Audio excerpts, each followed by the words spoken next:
días, señores. Pues mira, como ahora vamos a empezar los exámenes, como he mencionado en el vídeo anterior, pues voy a grabar los conceptos básicos que hay que tener para estos exámenes. En este caso vamos a empezar con la asignatura de tecnología de fabricación y producción, en la que simplemente vamos a, en este vídeo, porque serán como 3 creo, en este vídeo vamos a hablar sobre el tema de fundición, que es uno de los procesos básicos según la norma DIN 8085, que definía 6 procesos básicos de fabricación, en el que uno era la fundición. Vale. Luego, claro, vendrán el de formado por deformación, tipos de uniones y no sé cuál más, cómo se llama el otro proceso. Ahora mismo no me acuerdo. Pero bueno, vamos poco a poco. Empezamos ahora con fundición, que básicamente consiste en vaciar un metal fundido en la cavidad de un molde. Luego, cuando se solidifique, en función de la técnica de solidificación, de enfriamiento, pues adquiere la forma de la cavidad con mejores propiedades, tolerancias, etc. Así que vamos a empezar definiendo, por así decirlo, lo básico. Por ejemplo, para saber de fundición, todos los conceptos de fundición, estaría bien tener una base de mecánica de fluidos para luego unas cosas que vamos a ver, y de materiales. No sé si tanto de ciencia como de ingeniería, pero yo creo que es más de ingeniería de materiales. Así que podemos primero definir cómo se calcula el flujo del fluido, cómo lo podemos modelizar y así tener los valores claros. Lo primero para cualquier fluido es el teorema de Bernoulli, que viene dado por la expresión esta que dice que las energías de un fluido son iguales más una pérdida que haya por ahí, por fricción, por no sé. Pero en este caso vamos siempre a definir que no hay fricción, entonces esa pérdida es nula y en teoría las dos energías son prácticamente iguales. Luego, la continuidad de la masa, que viene dada por esta expresión, que simplemente es que el caudal tiene que ser constante. Es decir, que si se varía el área de, por ejemplo, el bebedero, tanto en la entrada como en la salida, tiene que mantenerse el mismo caudal. Luego, para el diseño del bebedero este, que es por donde entra donde es el primer paso, por donde pasa la colada, luego subiré, no sé si justo en esta tengo la foto, sí, creo que tengo la foto, así que luego lo vemos. Pues para hacer el diseño del bebedero simplemente se puede tomar de las dos expresiones anteriores y despejamos, y entonces nos sale que la relación de áreas entre la superior y la inferior tiene que ser igual a la raíz de las alturas, bueno, de las velocidades en este caso. Sí. Claro, es que lo tomo directamente del libro y usa esta notación. Aquí es velocidad por área, y esto es la relación de velocidades, que sería el V1 y V2 que vienen aquí. Luego si veo que es demasiado lío, porque os voy a subir este esquema, os lo cambio. Luego para la modelación, pues hay que tener en cuenta a qué velocidad va a caer el fluido, porque no es lo mismo que caiga a toda velocidad, por así decirlo, con mucha velocidad, porque el bebedero lo hemos hecho demasiado alto, porque la velocidad va en función de la altura y C es un coeficiente, exactamente no sé qué era, de rozamiento o de fricción también, y el 2G, que viene siendo la gravedad, que esta expresión también viene del teorema de Bernoulli, porque si te fijas despejamos teniendo en cuenta que, por ejemplo, la velocidad en el punto inicial es 0, entonces calculamos la velocidad a una altura h. Vale. ¿Por qué nos importa a qué velocidad está cayendo? Porque según las características del flujo, la colada va a estar, por así decirlo, va a entrar mejor o peor y va a tener menos defectos a la hora de solidificar o incluso de seguir echando la colada. Porque en función, por ejemplo, de entre todos los parámetros que podemos tener para caracterizar el flujo, pues tenemos el número de Reynolds, que es en función de la viscosidad del diámetro por el que va a pasar por la densidad del fluido partido el coeficiente de rozamiento. Vale. Si depende del libro en el que miremos, pero más o menos creo que el valor oscila entre 2000, 2000 y poco, y significa que a partir de ese valor para arriba estamos en un estado de un flujo turbulento, es decir, que a lo mejor cuando echemos la colada se va a formar como burbujas de aire en el interior porque el flujo no es laminar. Si es menor de 2200, digamos, el flujo ya sería laminar y no habría problemas. El flujo se mantiene constante, no hay variaciones bruscas, pero si es turbulento, justo cuando impacte en el pozo va a conseguir colarse un pelín de aire y entonces va a entrar aire a la colada y eso va a producir de ciertos defectos como porosidad y otros defectos que luego mencionamos, así que no pasa nada. Pues vale. Luego la fluidez del material fundido es importante porque cuanta mayor fluidez mejor se va a rellenar el molde que hayamos hecho. Entonces hay muchos parámetros que involucran la fluidez, que puede ser la viscosidad, la tensión superficial, inclusiones, patrón de solidificación, diseño de molde, material del molde y sus características, el grado de sobrecalentamiento, la velocidad del vaciado, que es lo que mencionamos antes, y la propia transferencia de calor, que por ejemplo a mayor viscosidad aumentamos su viscosidad y entonces también su sensibilidad a la temperatura y la fluidez disminuye.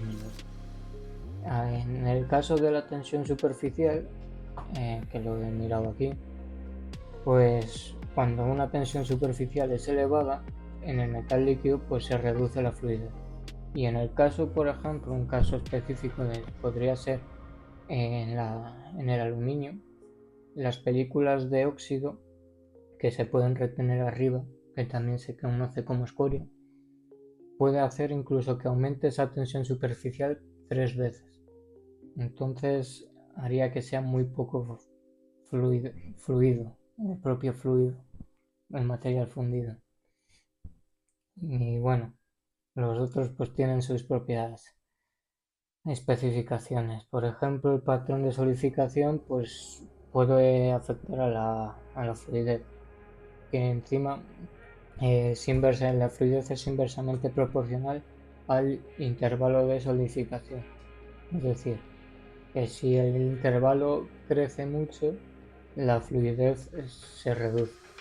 Y si el intervalo de solidificación se aumenta, lo he dicho al revés, ¿no? Ya no me acuerdo lo que he dicho. Es decir, que si el intervalo de solidificación aumenta, la fluidez disminuye. Y si disminuimos el intervalo de solidificación, aumentamos la fluidez. Ahí está. Claro, y también, por ejemplo, el diseño del molde, si hacemos los canales y todo muy pequeño, o hacemos que sea todo cerrado y no tenga suficiente espacio como para fluir porque hay aire en el interior, y aunque por ejemplo lo hagamos en arena que tiene cierta porosidad y no le permite escapar, pues el fluido se va a ver retenido, entonces la fluidez disminuye. También pues ya depende del material del molde y sus características superficiales, porque ya veremos que pueden ser de un montón de materiales. Luego el grado de sobrecalentamiento, pues a mayor temperatura que eleves el metal fundido a partir de su temperatura de fusión, pues más fluido es. Luego la velocidad de vaciado, que es lo que mencioné antes, según el número Reynolds, pues si es por debajo del 2200, pues estaría bien. Será más cómodo, pero también es cierto que habrá menos fluido. Y luego pues la propia transferencia de calor, que en función del gradiente de calor que hay entre el molde y la colada, pues puede disminuir la fluidez porque viene directamente con la viscosidad. Luego la transferencia de calor, que simplemente vamos a poner aquí una ecuación, que es la ecuación de Chorinov, como se pronuncia, que dice que el tiempo de solidificación viene dado por una constante propia del material por el volumen partido el área del molde elevado a un exponente n, que también es un parámetro propio del molde, que en caso de ser un molde de arena es 2 y si es un metal creo que es 1 o 1,5 por ahí, pero significa que con esto podemos realizar el cálculo de las mazarotas, porque una mazarota al final quieres como que sea una cámara de calor.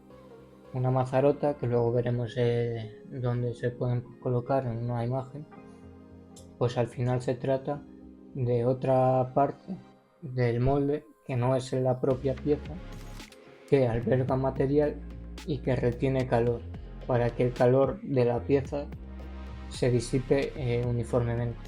Si hay alguna parte del molde que se va a solidificar antes que la otra y va a haber un conflicto entre las dispersiones de solidificación y tal, pues se puede colocar una mazarota y evitar eso.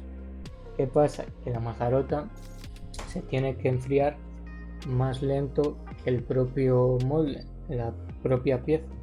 Entonces solo hay que comparar las temperaturas de solidificación, que si las hacemos del propio material, porque tú cuando echas la colada no vas a hacer una mazarota de un material distinto, pues la constante C en nuestro caso no nos involucra nada porque al despejar se va, y simplemente tenemos que ver qué relación entre el volumen y el área del molde necesitamos para cierta mazarota o al revés, y ya estaría. Luego otro tema importante de la fundición es la contracción, ya que en el momento de que calentamos un metal se va a ver que se dilata, entonces en el momento de enfriar se va a contraer. ¿Cuánto? Pues depende. Eso es lo que pasa, que debido a sus características térmicas de dilatación, los metales en general se contraen durante la solidificación y se enfrían a temperatura ambiente. La contracción provoca cambios dimensionales y a veces agrietamiento, que es el resultado entre 2 o 3 eventos consecutivos, que es en el propio metal fundido justo antes de solidificar, durante la contracción del metal de la fase de líquido a sólido y pues una vez solidificado, conforme a su temperatura se reduce a temperatura ambiente. Una vez que se ha solidificado ya es todo sólido, también se va a ver contraído hasta cierto punto, hasta temperatura ambiente. Entonces con esto pues podemos ya entender un poquito cuál pueden llegar a ser los defectos, que los defectos simplemente pues van a ser proyecciones metálicas, cavidades, discontinuidades, superficies defectuosas, fundición incompleta, dimensiones o formas incorrectas e inclusiones. Proyecciones metálicas pues consisten en aletas, rebabas o proyecciones como ampollas y superficies rugosas. Cavidades pues consisten en cavidades redondeadas o rugosas internas o expuestas, incluyendo pues sopladuras, puntos de alfiler y cavidades por contracción. Sería como un polín, por así decirlo, las superficies de las pelotas de golf. Esas cavidades redondeadas pues es eso. Discontinuidades en la propia fundición, porque si has hecho una fundición y ha empezado a solidificar en algún punto de una forma y desde otro lado, otra forma, pues va a haber alguna discontinuidad dentro de la propia fundición. Y si no, pues desde el punto de defecto de inicio de una fundición incompleta es que no le has otorgado suficiente volumen de colado al molde. Cuando vuelvas a echar otro volumen, si no lo has hecho en un intervalo de tiempo lo suficientemente corto para que no llegue a solidificar, pues se va a ver como un solapamiento de dos piezas distintas que en principio podrías decir que están unidas porque tienen bastante resistencia, pero no aguantaría pues los esfuerzos mecánicos que tendrían que someterse a esa pieza y se verían como dos piezas distintas. Luego, pues superficies defectuosas como pliegues, traslapes y cicatrices superficiales. Luego, lo que decíamos de la contracción, que las dimensiones o formas pueden llegar a ser incorrectas porque nosotros hemos calculado el molde, que puedes calcularlo con un sobredimensionamiento, pero luego cuando se contraiga intentar entrar en tolerancias, y la forma pues a lo mejor puede ser variable porque si se ha desprendido un poco durante la contracción, se ha contraído más de un lado que de otro, pues ya no queda, pues no sé, dos lados paralelos, etcétera. Y luego inclusiones, que puede ser pues por el propio óxido o por el aire contaminante que ha entrado o alguna partícula del molde como la arena que se ha caído y ha entrado justo en la colada, pues esas inclusiones al final se consideran dañinas porque no van a cumplir los requisitos mecánicos que van a tener que aguantar esas piezas. Luego, ¿qué más? Como veis, estoy diciendo todo esto un poquito muy a la carrera, porque al final esto es un esquema y hay muchas cosas. Parece que no, pero aquí hay como resumidas 100 páginas en este esquema. Entonces voy a decir todo muy rápido porque al final solo con tener la base, luego los que tengan que examinarse, pues que usen la imaginación. Cogen estos conceptos básicos, estas palabras clave, y empiezan a partir de ahí a desarrollar el examen, la pregunta que toca. A ver, ahora vamos a pasar a tipos de procesos de fundición. También os colgaré unos apuntes que tengo hechos a mano. Y pues según el proceso de fundición pues tiene unas características, unas tolerancias y un coste. Que eso luego en el propio diseño pues tienes que decir, vale, tengo tal presupuesto, tengo tal materiales y quiero estas tolerancias. ¿Qué proceso de fundición tengo que realizar? Vale, pues a partir de un poquito lo que tienes, pues puedes seleccionar uno de estos métodos de procesos que son, se dividen en tres grandes apartados, que es el molde desechable, el permanente y el de crecimiento de nanocristales. En ese no vamos a entrar. Luego pues también hay otro apartado que ya sería del molde compuesto, que sería unir por ejemplo el desechable con el permanente, hacer ciertas cavidades con el desechable, introducirlo en el permanente y que se recubra con el permanente, o no sé, puedes hacer lo que se te ocurra y puedas realizar. Entonces empezamos con el de molde desechable. El más común es el de arena. Aquí ahora os voy a poner aquí para entender un poquito cómo se hace en la fundición, que sería, tú tienes un modelo, a partir de ahí lo introduces en el molde con arena y sacas como el negativo del modelo, es decir, solo el contorno. Normalmente se hace con 2 o 3 o etcétera cajas, en la que vamos a poner caso más sencillo, que es el de 2 cajas. Tú imprimes una parte sobre la inferior, le echas un material que no sea adherente y le echas sobre sobre el molde la otra parte. Lo rellenas de arena, lo compactas todo bien y queda, luego sacas el molde, el modelo, y queda el molde hecho. Cierto es que también le tienes que meter, pues ahora lo veremos en el esquema, pero unos canales de alimentación, el bebedero, las mazarotas, respiraderos, todos los elementos necesarios. Vale, luego, una vez que tienes el molde hecho, haces la colada, es decir, en un horno calientas a cierta temperatura el metal hasta que se funda. Si lo quieres sobrecalentar, lo sobrecalientas y lo viertes sobre el molde a través del bebedero. Luego esperas a que solidifique y enfríe bien, que dependiendo del tamaño y lo puedes calcular también con la ecuación de Chorinov cuánto va a tardar.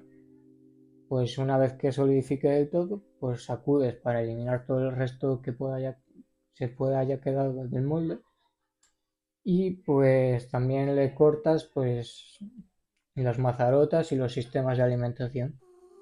A partir de ahí le puedes hacer un tratamiento térmico por si quieres cambiarle unas propiedades o una función en específico, y si no, pues directamente pasamos a la limpieza y al acabado, que ya sería un poquito pues el mecanizado para que entren tolerancias, y pues o puede ser también para como el crudo, la materia prima de otro proceso. En este caso podemos imaginarnos que podría ser una biela, la puedes hacer por fundición, más o menos la forma, para no tener que gastar tanto material, y luego se pasa a un forjado.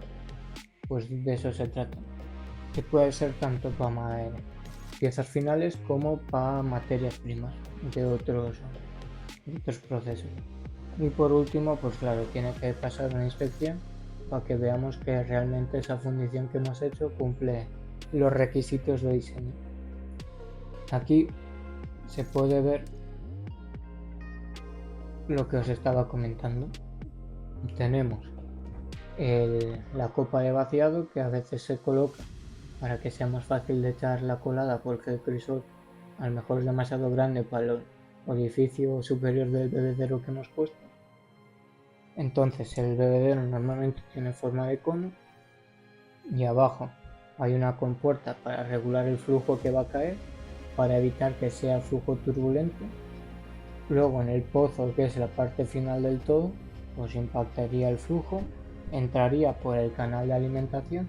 Aquí hay una mazarota ciega, que es lo que yo os decía, para mantener el calor latente dentro. Aquí ya sería la cavidad del molde, que puede tener corazones o machos de arena o de otro material que aguante el choque térmico y no se funda. O si es un corazón o macho, es por ejemplo si quieres hacer alguna parte hueca dentro para que el material rodee eso y no se interponga y mete. Luego hay respiraderos para que salga más fácil el aire que hay en el interior y no tenga tantos problemas, o sea, por salir por la arena. Y al final por aquí, por ejemplo, han puesto también una mazarota abierta, que en este caso pues a lo mejor su enfriamiento sería más rápido porque está en contacto con el exterior. Es decir, que esto estaría a temperatura ambiente, esto está a la temperatura de la colada un poquito inferior, ya que ya ha recorrido todo esto y ha pasado un cierto tiempo, y entonces pues por aquí empezaría a solidificar, supongo, según este esquema de moldeo. Esto sería el moldeo inferior y este es el superior. Para piezas más difíciles pues ya no se forma por solamente dos moldes, que pueden ser pues todos los que necesito. En arena, según lo que he leído, entre 3 y 4 moldes se pueden incluso hacer para una sola pieza. Luego hay otro proceso que es el de cáscara, que se trata de un negativo un modelo. Se pone una parte del modelo y aquí hay una caja con arena. se le da la vuelta y entonces cuando esta arena tiene aglutinantes para que quede mejor compactada y tal. Entonces se pone sobre el molde, puedes hacerlo con presión o simplemente por el propio peso y el aglutinante que se quede bien y quedaría la cáscara. Justo aquí no hay cáscara y aquí la cáscara es como una capa fina de la arena aglutinada secada del modelo, con la forma del modelo. Entonces se pegan las dos partes del modelo y se puede juntar con unas abrazaderas para que no se desplace y entonces ya se introduce en la caja y se rellena de arena. Si es necesario, dependiendo del tipo de fundición que vas a hacer y del modelo, pues le puedes meter pues todos los elementos auxiliares que hemos mencionado antes. Luego, en vez de usar arena, también es posible usar yeso, pero el yeso tiene ciertas limitaciones porque tiene un límite también para el tamaño de las partes que se pueden hacer. El tiempo es relativamente largo para fabricar el modelo y está limitado a metales no ferrosos. Eso sí, como es de yeso y solidifica y queda duro, pues tiene, aparte de que también aguanta muy bien el choque térmico, pues tiene al final tolerancias dimensionales bastante buenas. Aparte de que se pueden realizar formas intrincadas. Tú solidificas una parte, la pegas, le echas yeso, puedes hacer mejor partes complicadas de una pieza que con arena no podrías. Por el propio peso de la arena, porque no es un sólido rígido, sino que al final es arena pegada entre sí, por así decirlo. Luego también hay de cerámica, de molde desechable, que el de cerámica es igual que el de yeso, pero usando un material cerámico. Y el de molde desechables, por ejemplo, algún material orgánico o plástico que sus temperaturas de fusión sean muy bajas y introduces el modelo directamente de ese material desechable y echas la colada. Y en el momento de echar la colada, el modelo se funde y te queda la forma. Si es orgánico o algún tipo de plástico con un poquito más alta temperatura de fusión, pues al final te van a quedar restos. Eso ya lo puedes contemplar. Si el punto de fusión es muy bajo y le colocas bien respiraderos y tal, puedes hacer que se evapore todo y no quede nada en el interior. Que aquí viene siendo lo del molde desechable, lo que habéis dicho. Entonces, como es por molde desechable, pues se pueden meter todos un montón de moldes a la vez, ya que no importa que se caiga la arena porque está el propio modelo ahí haciendo la cavidad. Luego hay otro que es de revestimiento, o también conocido como proceso a la cera perdida, que es hacer lo mismo que el molde desechable, pero con cera. Se hace un proceso de inyección por matriz, generas el modelo en cera, solidifica la cera, lo colocas en un árbol que se llama, como aquí se puede ver, se ensambla como un grupo de todas las piezas que quieras hacer en una fundición y luego pues se reviste de arena, de lodo, tal, para solidificar y que quede más rígido. Y una vez que pase un tiempo y ya esté todo enfriado, se coloca en una caja, se rellena de arena y se echa la colada como en los procesos anteriores. Aquí tenéis un esquema básico de lo que os estoy diciendo. Hay un caso especial de revestimiento, que es el revestimiento de cáscara cerámica, que en vez de recubrirlo con yeso se recubre con un cerámico y entonces aguanta mejor el choque térmico y las tolerancias finales son muy buenas. Y por esto hemos acabado los moldes desechables y podemos pasar a los de molde permanente, porque los de crecimiento y monocristales solo los he mencionado, pero no los vamos a ver. De molde permanente, pues en vacío, que es una prensa, es como una prensa. Abajo está el material fundido y en el émbolo superior está la cavidad del molde, del modelo que quieras hacer.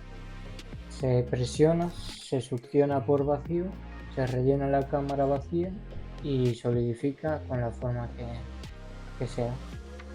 Que viene siendo lo mismo con la hueca, pero sin vacío. Luego a presión en matriz, que es hacer lo mismo, pero todos estos de molde permanente, el molde está hecho de algún metal o algún cerámico o algún material que aguante mucho los choques térmicos, la termofluencia y no sé qué otro parámetro tenía que aguantar bien el material de un molde permanente. Pero ya os podéis imaginar que esto es para aumentar la producción de fundición, porque como puedes hacer a partir de un molde cientos de piezas con la misma forma y encima con tolerancias dimensionales muy buenas, ya que no deja dilatarse tanto ni contraerse tanto, pues al final quedan muy buenos resultados. En la de matriz a presión, pues hay un cilindro hidráulico que inyectan, entra por la cavidad y se rellena el molde. Y hay una matriz de expulsión que coge la pieza y la suelta donde sea, una vez que se enfría, porque el metal estaría todo el rato fundido. Luego hay un proceso de molde permanente que es la centrífuga, que es echar la fundición sobre un cilindro que está todo el rato girando.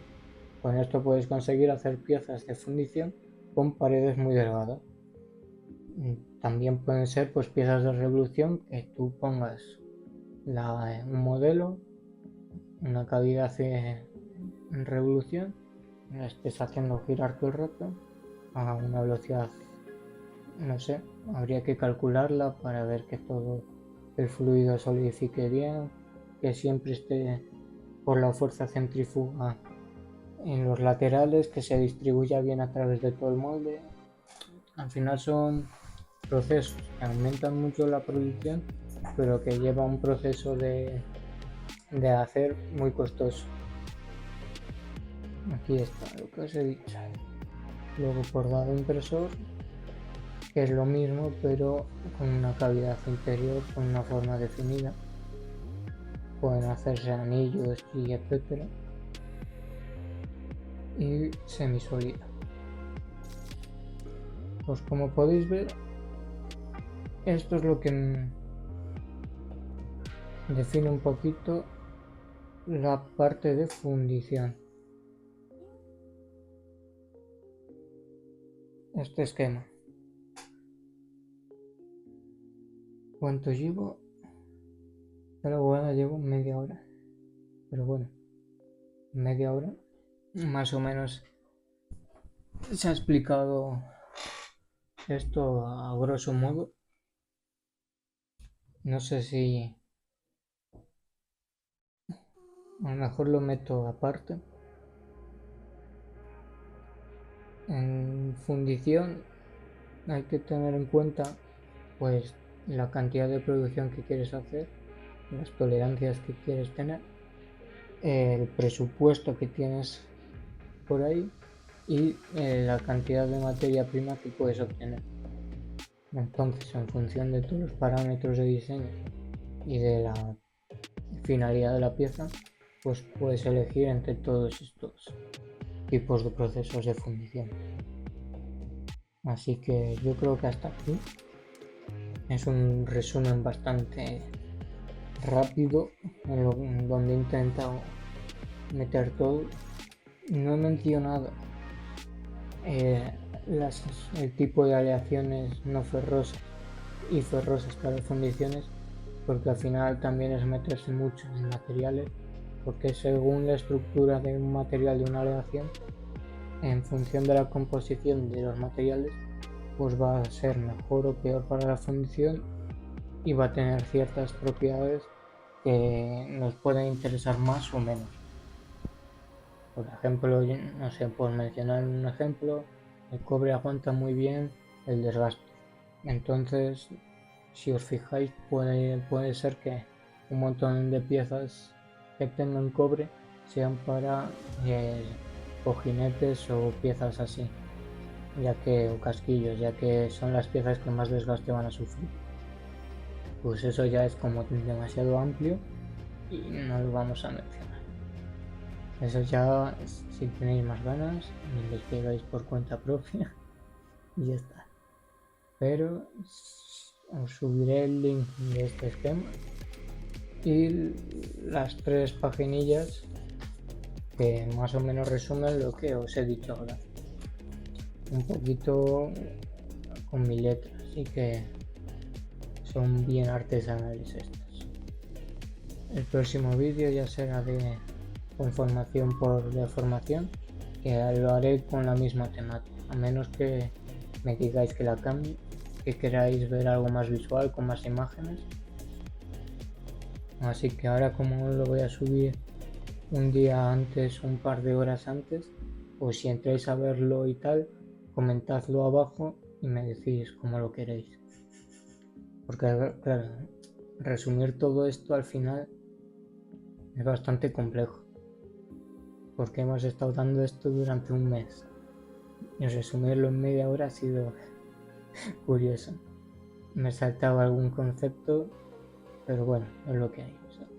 Importante en la fundición es la porosidad, que no se os olvide tampoco. La porosidad y la acritud, esas cosas siempre tienen que estar por ahí para tener en cuenta.